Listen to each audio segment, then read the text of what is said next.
I'd finally set out to make my mark. To find adventure.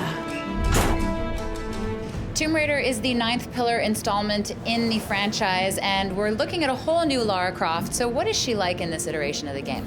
We're looking at a brand new, young Lara Croft who's fresh out of university and on her first big adventure. Searching for the lost fleet of Kublai Khan, but ultimately her ship wrecks horribly off the coast of Japan when a giant storm sunders it in two. What happens to her? What makes her into the Lara Croft that we know and love?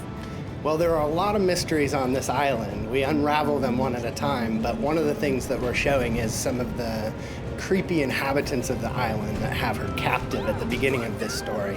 And she'll learn more about them and what they're doing here, as well about the island and the island's history.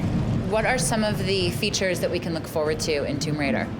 Well, some of the stuff we're showing this time around is we have Lara's smart, resourceful skill set, and she's able to use the environment in ways that you'd expect. So we still have the ability for her to overcome challenges in the environment, but we're featuring things like physics and fire systems and water systems, and this allows the player to really understand how to work with the tools in the environment and put Lara in situations where she has to do whatever it takes to escape, and the player's going to have to use those skills and those survival instincts in order to get out alive.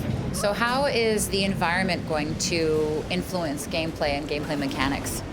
Well, we have a dynamic traversal system. One of the things that's important is Lara's always in control.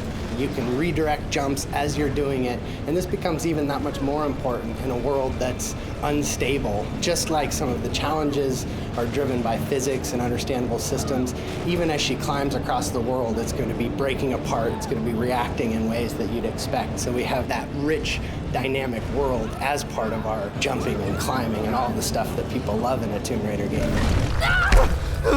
Because this is sort of like an origin story, what are some things that you guys played with in terms of characterization? Like, there's a Lara Croft that we know and love, but how is she different, this young version?